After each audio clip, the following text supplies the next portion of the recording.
There are rules in warfare that cannot be broken. One of them, you do not beat elite mountain troops on their own terrain. The Italian Alpini had proven this for generations. In the frozen peaks of the Alps during World War I, they'd held impossible positions against Austrian attacks. They'd trained in conditions that would kill ordinary infantry.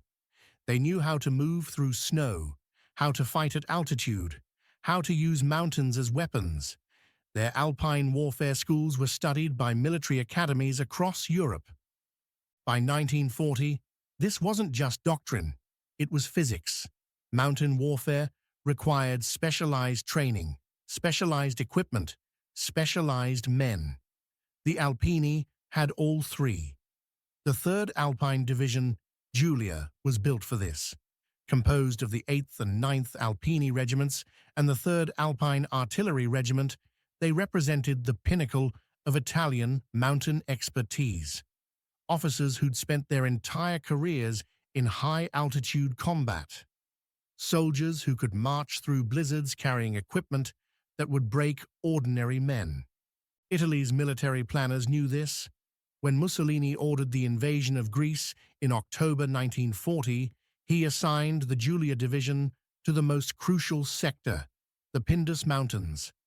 This wasn't arrogance. This was mathematical certainty.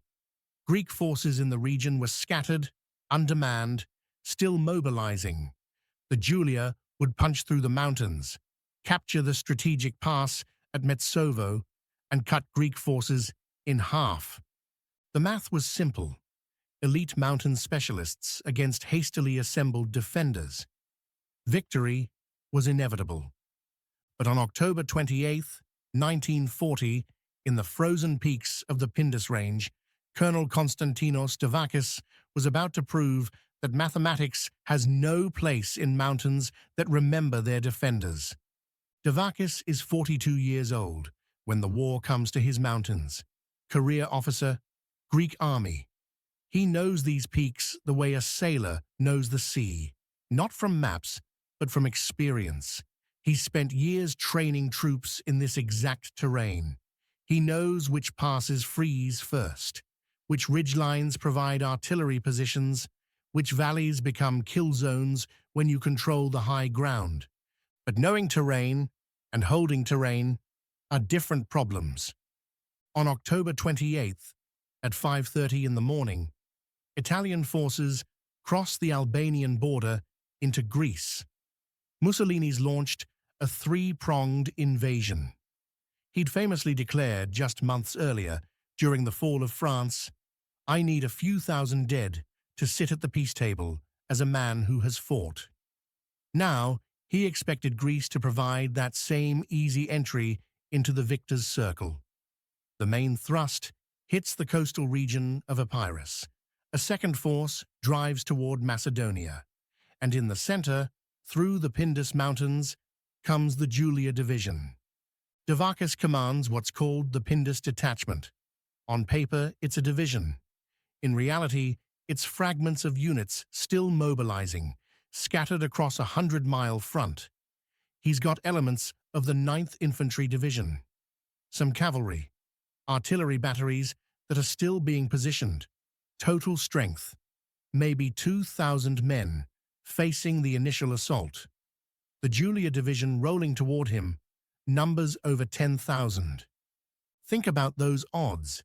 Elite mountain troops, fully equipped with air support and artillery, against defenders who are literally still arriving at the front. Greece wasn't supposed to fight. Metaxas, the Greek dictator, had tried neutrality, but Mussolini wanted his moment of glory. He'd watched Hitler conquer Poland, Norway, Denmark, the Low Countries, France, all in less than a year. Italy's war against Greece was supposed to be the same story. Quick, decisive, over before winter truly set in. Greece was supposed to collapse. That's what Italian intelligence predicted. A weak army, a divided government, no will to fight. Mussolini told his commanders he expected to be in Athens within 2 weeks. The Julia Division's objective is precise.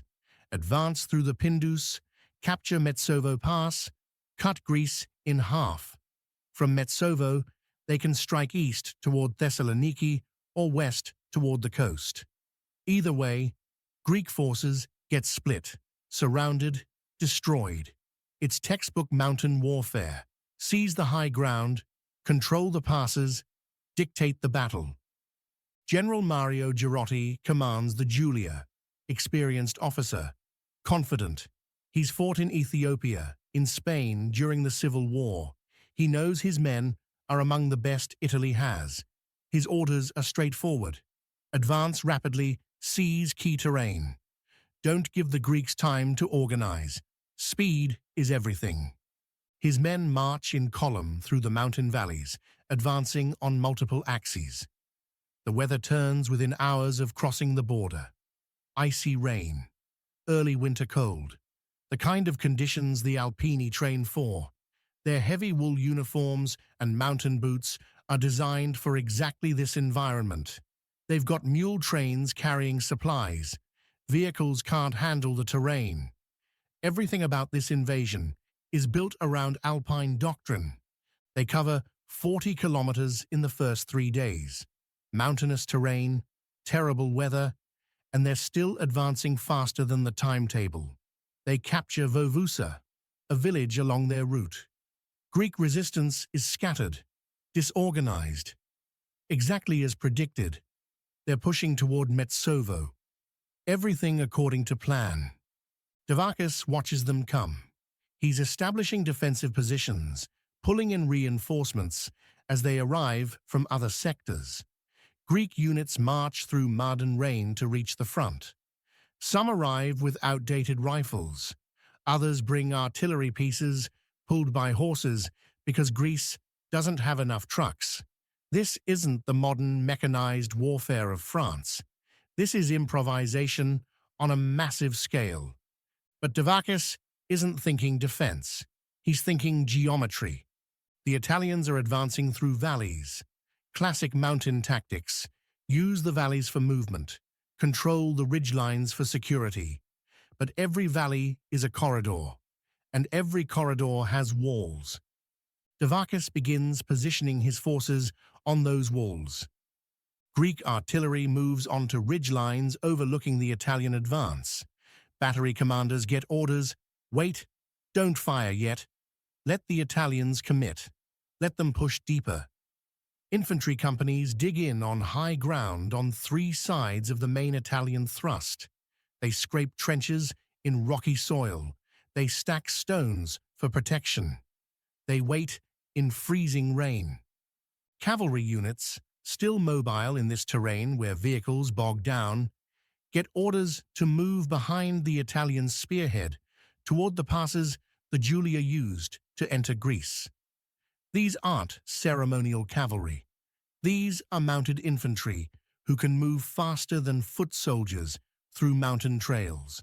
Their mission, cut the Italian supply lines. The Italians are advancing into what will become a box. They don't know it yet. They see scattered resistance. They see retreating defenders. They see victory approaching. On November 2nd, Devakis is conducting reconnaissance near a position called Forca. He needs to see the Italian positions personally, needs to understand how far they've pushed, where their concentrations are, where the gaps exist. He's moving forward with a small team. Officers, a few soldiers, moving carefully through terrain that could hide Italian patrols. Italian fire rips through the group. Maybe a patrol. Maybe a defensive position they stumbled into. Bullets crack through the cold air. Men go down. Devakis is hit. Multiple wounds. Serious injuries. His men pull him back under fire, carrying him to cover, then back toward Greek lines. He's conscious but losing blood. He's evacuated to a field hospital, then farther back. He's out of the fight. Command passes to other officers, but Devakis's plan is already in motion. The pieces are positioned. The orders are given. The trap is set. The Julia Division is 25 miles into Greek territory. They've captured villages. They're approaching Metsovo. Their supply lines stretch back through the mountains to Albania. By all conventional measures, they're winning. What they don't know is that they're surrounded. November 3rd, 1940. Morning. The Italian column stretches through the Pindus valleys. Officers gather in a captured village for briefing. Maps spread on tables. The route to Metsovo marked. Another day of advance ahead. Mule trains move forward with ammunition and supplies. Artillery batteries positioned to support the next push. Radio operators maintain contact with headquarters in Albania, coordinating reserves. The temperature hovers just above freezing. Soldiers stamp their feet.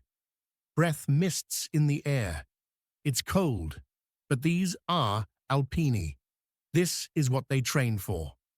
Then the Greek artillery opens up, not from one direction, from three. Shells rain down from ridgelines on the north, east, and south sides of the Italian position. The Italians are in the valley. The Greeks control every piece of high ground around them. The first rounds come as shock. Mountain warfare doesn't usually involve sustained artillery barrages. Artillery pieces are hard to position in high terrain. But the Greeks have been moving guns into position for days. Not heavy artillery, lighter field guns, mountain howitzers, weapons that can be broken down and carried. They're dug in behind ridgelines on three sides of the Italian advance. You need to understand what artillery fire from elevated positions does to troops in a valley. There's no cover. The shells come down at steep angles. You can't hide behind rocks because the explosions rain shrapnel downward. Every explosion finds someone. Every barrage produces casualties. An Italian soldier hears the whistle. He has maybe 2 seconds to react. Drop flat. Find cover. But there's no cover. The shell hits 50 meters away. The blast wave hits like a physical force. Dirt and rock spray. Men scream. Someone's wounded. Someone else isn't moving. Another shell. Then another. Then another. The valley fills with smoke and noise and confusion. Italian officers call for counter-battery fire. Their artillery tries to respond, but they're shooting uphill at positions they can barely see. The Greek guns are dug in behind ridgelines, firing and withdrawing before Italian spotters can locate them. It's a gunner's nightmare. Invisible enemies with perfect fields of fire. One Greek battery commander watches through field glasses. Italian troops scrambling in the valley below. His crews reload, adjust elevation, fire again.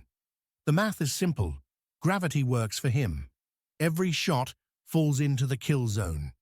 He doesn't need precision. The valley itself concentrates the impact. The Italian advance stops, not halts, stops dead. You don't advance into artillery fire when you can't suppress the guns. The Julia Division begins taking casualties. Soldiers try to dig in, but the ground is frozen solid. They're caught in the open, trying to find cover that doesn't exist. Officers shout orders. Companies attempt to reorganize, but every movement draws more fire. The Greeks can see everything from their elevated positions. Any Italian unit that tries to maneuver becomes a target. Then the Greek infantry attacks. Companies that have been positioned on the high ground begin moving down toward the Italian positions.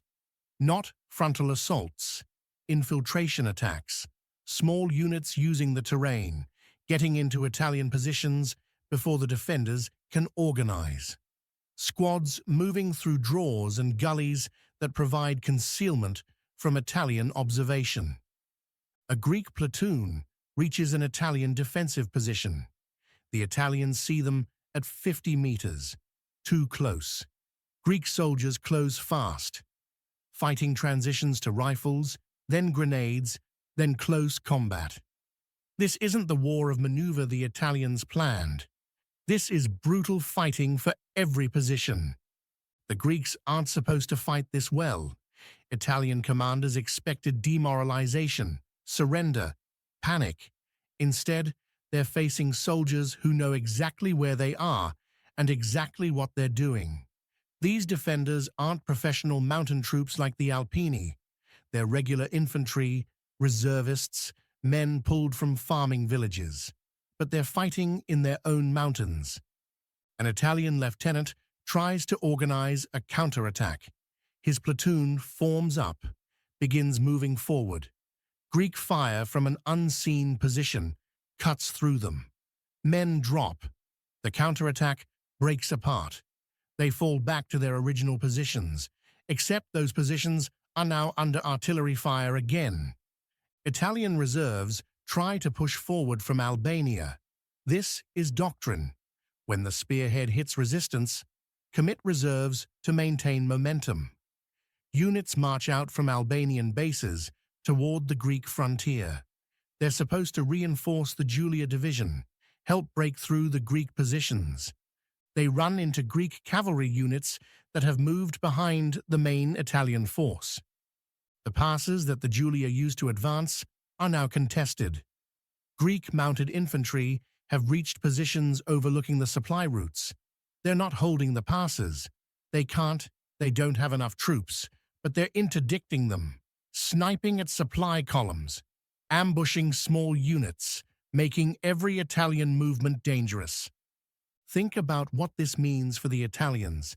They're in enemy territory, winter weather, ammunition, food, medical supplies, all of it has to come through mountain passes. And those passes are no longer secure. An Italian supply convoy moves through a pass, mules loaded with ammunition. Greek fire from the ridgeline. Mules panic, scatter. Supplies lost. The convoy retreats. The Julia Division doesn't get the ammunition. November 4th. The situation crystallizes. General Girotti receives reports from his subordinates. Every sector reports the same problem. Surrounded by Greeks with superior positions. Artillery fire from multiple directions. Supply lines contested. Casualties mounting. He requests immediate relief attacks from headquarters. He needs reinforcements to break through the Greek encirclement, needs units from Albania to punch through and open the supply lines. Italian units in Albania try to push through. They hit Greek positions in the passes. These aren't major battles. The numbers are relatively small. But in mountain warfare, you don't need large forces to hold passes. Defending mountain terrain means firing down at attackers climbing toward you. Every Greek position is a strongpoint that requires an entire Italian battalion to overcome. The relief attacks fail. Not dramatically, just fail. Italian units push forward, take casualties, pull back. The passes remain contested. The Julia Division remains cut off. Inside the pocket, the situation deteriorates. Greek artillery continues hammering Italian positions. It's not constant. The Greeks don't have unlimited ammunition either, but it's persistent. Every few hours, shells rain down. Italian soldiers can't relax, can't rest, can't assume they're safe. The psychological impact compounds the physical casualties. Italian officers hold a conference. The maps show their situation clearly. They're 25 miles into Greek territory, with Greeks on three sides and contested supply lines behind them. The offensive is over. Now it's about survival, getting the division out before the pocket closes completely. Orders go out. Prepare for breakout operations. Abandon heavy equipment that can't be moved quickly. Priority is getting personnel out. This isn't a tactical withdrawal. This is the beginning of a retreat. Greek forces recapture Vovusa on November 4th. The village the Italians took during their advance is back in Greek hands. This isn't just symbolic, it's tactical. Vavusa controls one of the routes the Italians need to retreat. Every village lost is another choke point the Greeks control. Greek commanders see the Italian situation. They push harder.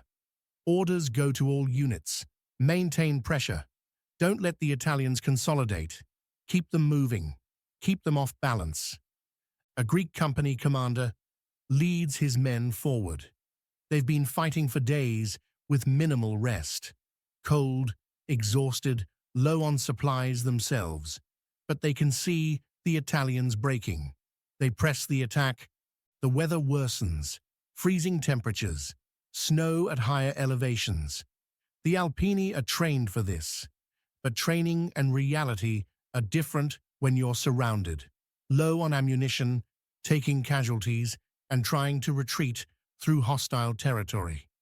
Italian soldiers abandon equipment. Artillery pieces that can't be moved fast enough. Vehicles stuck on mountain roads turn to mud. Pack animals that can't keep pace. The retreat starts to look like disintegration. Organized units becoming clusters of men trying to survive. Italian medical units are overwhelmed. Wounded soldiers who can't be evacuated stay behind. Stretcher cases who can't walk and can't be carried. The calculus becomes brutal. Save the men who can still fight, leave the ones who can't. Medical officers make decisions no doctor should make. Frostbite cases mount. Soldiers can't maintain defensive positions in frozen ground while also staying mobile enough to avoid Greek attacks. Feet go numb. Fingers stop working. Men who are technically unwounded become casualties because they can't function. The Julia Division is starting to disintegrate, not from defeat in a single battle, but from the cumulative impact of impossible conditions sustained over days, no resupply, constant harassment, casualties that can't be replaced, terrain that punishes every movement. November 5th. Greek forces push harder. They're not just defending anymore, they're attacking. Units that were outnumbered days ago are now driving forward because reinforcements have arrived from other sectors. The Greek army mobilized slowly, but it did mobilize. Fresh troops are reaching the front. Battalions that were defending other borders, reserve units that have completed mobilization. Meanwhile, the Italians have been fighting for a week in brutal conditions. Greek artillery continues hammering Italian positions. Every time the Italians try to consolidate, shells crash down. Every time they try to move, they're exposed to fire from the ridgelines. There's no good option. Stay and get shelled. Move and get shot. An Italian battalion commander makes the call. His unit is down to half strength, surrounded, running out of ammunition. He orders withdrawal, not coordinated with higher command, just survival. His men break contact, move toward Albania however they can. Other units do the same. The retreat becomes general, not because of orders, but because staying means destruction. The Italian breakout begins November 5th and continues through November 6th. Not an organized withdrawal, a fighting retreat. Units trying to pull back toward Albania while Greek forces harass them from all sides. Rearguard actions fought by companies that sacrifice themselves so the rest can withdraw. Abandoned positions. Men who can't keep up left behind. Greek soldiers find Italian equipment scattered on mountain trails. Rifles dropped. Ammunition boxes abandoned. Personal gear thrown away to lighten the load. This is the debris of an army in collapse. 5,000 casualties. That number builds over days. Dead from artillery, dead from small arms fire, wounded who become dead because they can't be evacuated. Missing, soldiers who get separated, get lost, get captured. From a division that started with over 10,000 men. 1/5 of the entire force destroyed in less than 2 weeks of mountain combat. The villages the Italians captured, Samarina, Vovusa, all retaken by Greek forces. The Greek flag flies again. Civilians emerge from hiding. Some join the soldiers, helping transport supplies, guiding Greek units through terrain only locals truly know. The Julia Division retreats to Corsia in Albania, back beyond their starting positions. 25 miles of advance erased. Every kilometer gained, now lost. Strategic objectives abandoned. Elite mountain troops broken by defenders they were supposed to sweep aside. By November 13th, the entire Pindus sector is clear of Italian forces. 2 weeks. That's how long it took for Greek defenders to not just stop the Italian advance, but reverse it completely. If you believe these stories deserve to be remembered, hit that subscribe button. Every subscriber helps us keep rescuing these moments from obscurity. This is the kind of history that gets forgotten. Not because it doesn't matter, but because nobody's telling it. Your subscription helps us dig them out and bring them into the light. The immediate consequences unfold faster than either side anticipated.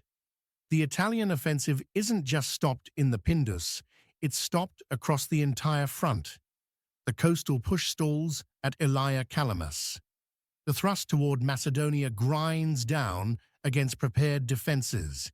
Within days, Greek forces aren't defending anymore, they're counter-attacking. The news reaches Rome on November 14th. Mussolini's quick victory has become a disaster. Elite troops defeated, advances reversed. The Greeks aren't just resisting, they're winning. Italian newspapers can't hide this. The casualty lists appear. The Julia Division, Italy's premier mountain unit, mauled in Greece. Families received telegrams. Soldiers who trained for years in Alpine warfare, dead in foreign mountains. Italian command faces a problem they didn't plan for. Greek morale. The defense of the Pindus becomes legendary among Greek forces. If the vaunted Alpini can be beaten, then Italian military superiority is a myth. Greek soldiers fight harder because they've seen it work.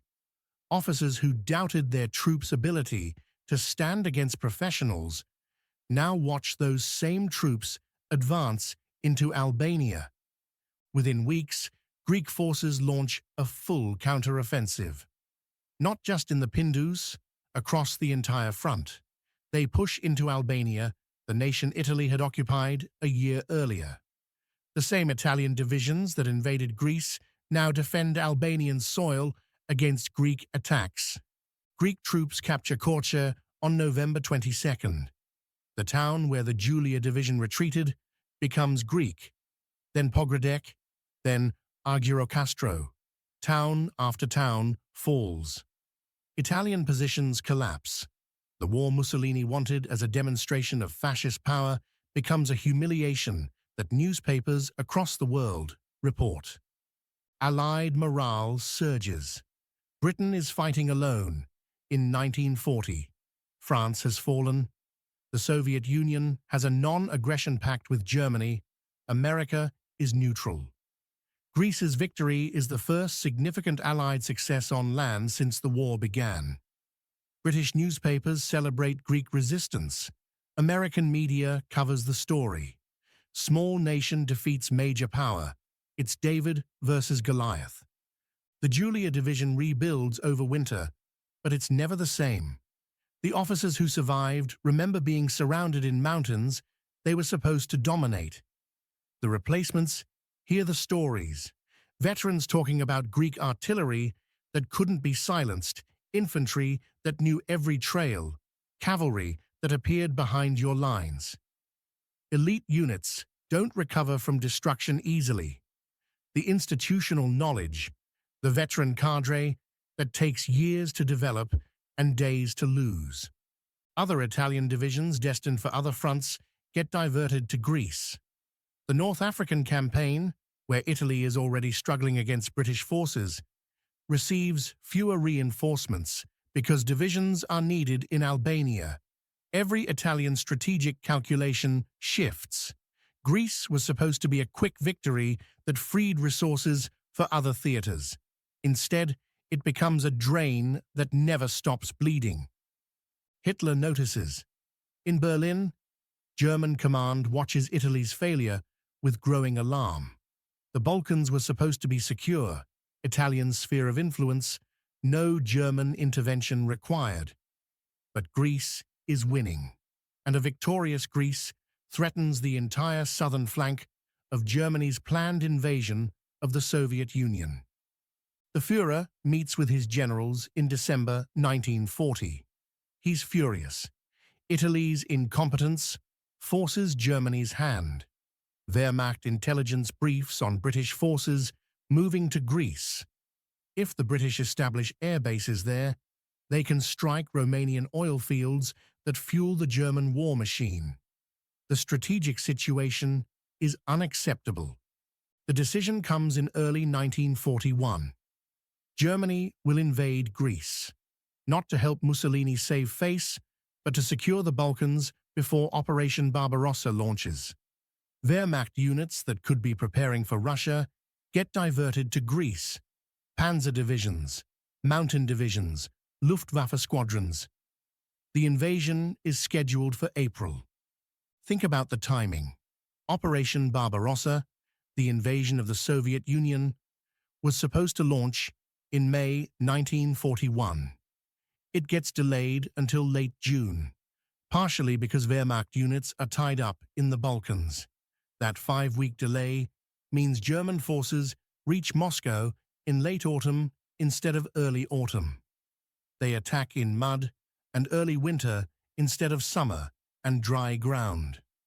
Whether those 5 weeks would have changed the outcome of Barbarossa is debated, but the delay happened, and part of that delay traces to Italian failure in Greece, which traces to the Battle of Pindus, where elite mountain troops couldn't hold what they'd captured. German forces do eventually conquer Greece. The Wehrmacht brings overwhelming force, air superiority, mechanized divisions, coordination between ground and air that Italy never achieved. Greek and British Commonwealth forces fight hard, but the outcome becomes inevitable when Germany commits. The conquest takes longer than planned. Greek forces make the Germans fight for every position. The Metaxas Line fortifications, designed to stop a Bulgarian invasion, hold against direct German assault until the Wehrmacht outflanked them through Yugoslavia. When Greece falls in late April 1941, German commanders note in reports that Greek defenders fought with unexpected tenacity. The occupation begins, but the resistance doesn't end. Greek partisans who fought in the mountains against Italy keep fighting in the mountains against Germany. The same terrain that defeated the Julia Division becomes a nightmare for German occupation forces. Wehrmacht units that should be garrisoning rear areas instead fight constant low-intensity warfare against partisans who vanish into mountains the Germans can't control. Back in the Pindus, local populations remember the villages that were captured and recaptured, the civilians who helped move supplies to Greek positions during the battle, the women and children who carried ammunition through mountain passes because vehicles couldn't reach the front. They become part of the story. This wasn't just a military victory. It was a national resistance. In Vavusa, they bury the dead, Greek soldiers who fell defending the village, Italian soldiers who died taking it, then retreating from it, civilians caught in the fighting. The cemetery grows, names carved on simple markers, ages. Too many are young. Italian military planning changes fundamentally. No more assumptions about easy victories in the Mediterranean. No more invasions without German support. The Julia Division's destruction proves that even elite units can be beaten by defenders who know their ground and refuse to break. Future Italian operations in North Africa, in the Balkans, everywhere, they're planned with Greek lessons in mind. Don't underestimate defenders. Don't advance without secure supply lines. Don't assume terrain expertise can be improvised. For Greece, the victory buys time. It doesn't stop the German invasion in April 1941, but it proves Greek forces can fight. When British Commonwealth units arrive to help defend against Germany, they're joining an army that's already proven itself in combat. The Greeks at Thermopylae in 1941, holding against German attack for days, aren't just symbolic defenders. They're veterans who've already beaten one invasion. The strategic lesson spreads through military academies after the war. American officers study the Pindus. Soviet commanders analyze it. The British incorporate it into mountain warfare doctrine. The lesson: terrain expertise beats equipment. Local knowledge beats training. Defenders who know every ridge, every pass, every approach have advantages that can't be overcome with superior numbers alone. Colonel Davakis never sees these lessons written, never knows his tactical decisions become case studies. He survives his wounds from Forca, he recovers in a Greek hospital, follows the Greek counteroffensive into Albania through reports and newspapers. He returns to service as Greece fights Germany in 1941, fights the occupation that follows. In December 1942, he's arrested by Italian occupation forces. His ties to the Greek resistance are known. His name carries weight, the officer who orchestrated the Pindus defense. That makes him dangerous. The Italians decide to transport him to a POW camp in Italy, get him off Greek soil, where his presence inspires continued resistance. January 21st, 1943. The Italian liner Città di Genova leaves Piraeus carrying prisoners of war, including Davakis. The ship makes for Italy through the Strait of Otranto, the narrow passage between Greece and southern Italy. It's a dangerous route. British submarines patrol these waters, hunting Axis shipping. HMS Tigris tracks the Città di Genova. British submarine. Commander knows the ship is a legitimate target. Carrying military prisoners is still a military transport. The torpedoes launch. The liner doesn't sink immediately. There's time. Some prisoners make it off into the water, hoping for rescue, but many don't. Colonel Konstantinos Davakis, 45 years old, veteran of the Pindus, architect of Greece's first victory, goes down with the ship. He becomes a final casualty of the very conflict he helped turn. The irony is brutal. He defeated Italian mountain troops in 1940. Italian authorities took him prisoner in 1942. A British torpedo kills him in 1943, fired at an Italian ship, in waters contested because of a war that started when Mussolini invaded Greece. The Greek resistance mourns. The man who showed that elite units could be beaten is gone, but his victory remains. The Battle of Pindus lasts 16 days, October 28th to November 13th, 1940. In that time, 5,000 Italian soldiers from one of Europe's elite mountain divisions become casualties.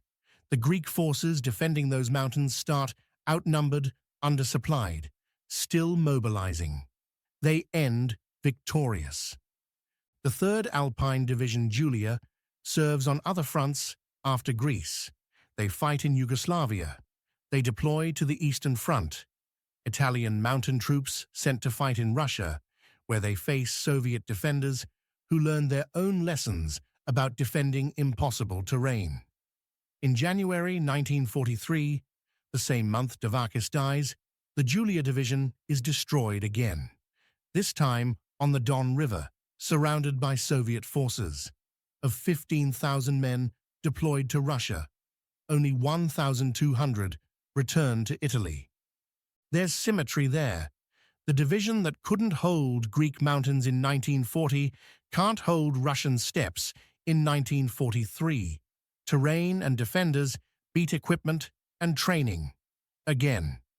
To this day, Greek military academies study the Battle of Pindus, not as ancient history, but as proof that will and knowledge overcome force. The tactical decisions Devakis made, letting the enemy advance, surrounding them with inferior numbers, cutting supply lines, using artillery from elevated positions, these become doctrine. When Greek officers train for mountain warfare, they study their own history. The Pindus is the case study. The villages that were fought over, Vovusa, Samarina, have memorials, plaques listing the dead, dates of battles, annual commemorations every October 28th, the anniversary of the invasion, which became a national holiday. Greeks call it Ochidei no Day, commemorating Metaxas's refusal of Mussolini's ultimatum. But the celebrations include the victory that followed the refusal, parades, speeches, veterans, fewer each year, wearing their old uniforms. In Vovusa, the cemetery holds both sides, Greek defenders, Italian soldiers who died there. The dead don't care who won. The living remember.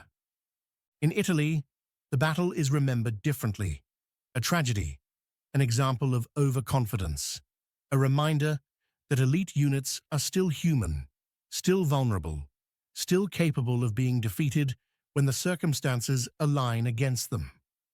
Italian military historians write about the Pindus as a cautionary tale. What happens when planning fails to account for enemy capability, when assumptions replace intelligence, when victory is expected rather than earned? The strategic consequences ripple through World War II and beyond. The delay to Operation Barbarossa, the Wehrmacht divisions tied up in Greece instead of preparing for Russia, the partisan warfare that follows occupation, the British retention of Mediterranean positions because Greece didn't fall to Italy. All of it traces back to those 16 days in the Pindus, when Italian plans met Greek reality. This story matters because it's the exception that proves the rule. Elite troops can be beaten. Superior equipment can fail. Mountains remember their defenders. The soldiers of the Julia Division weren't cowards. They were professionals fighting in conditions that broke them. They trained in Alps and fought in Pindus and learned that training isn't enough when your enemy knows the ground better. The Greek defenders weren't superhuman. They were soldiers who refused to lose their own mountains, who used terrain as a weapon, who proved that defending home ground provides advantages that can't be replicated. Colonel Konstantinos Devakis never wrote memoirs, never gave speeches about his victory, never sought recognition. He was a soldier who knew mountains and used that knowledge when it mattered. His wounding at Forca on November 2nd removed him from the battle before the victory was complete. His death in 1943 took him before the war ended. He never saw German defeat, never saw Greek liberation, never knew his tactical decisions would be studied decades later. But his victory lives, in the lessons taught at military academies, in the memorials in mountain villages, in the knowledge that defending your home provides strength that invaders can never fully overcome. 5,000 casualties, 2 weeks, 1 mountain range, that's the mathematics of the Pindus. Not the mathematics Italian planners expected, the mathematics Greek defenders created. The Julia Division came to conquer. They left broken. The Greeks came to defend. They won. That's the story. That's the legacy. That's what happened when elite mountain troops met defenders who knew their mountains better. If you just discovered a piece of history you'd never heard before, that like button helps us reach more people who need to hear it too. There are hundreds of stories like this one, buried, forgotten, waiting to be told. Subscribe so you don't miss the next one. Comment below. What's one historical moment you wish more people knew about? We read every comment, and your suggestions shape what we cover next. Thank you for giving Colonel Devakis and the defenders of the Pindus the audience they earned but never received. His story ended in tragedy, but his victory echoes still. History won't forget them anymore.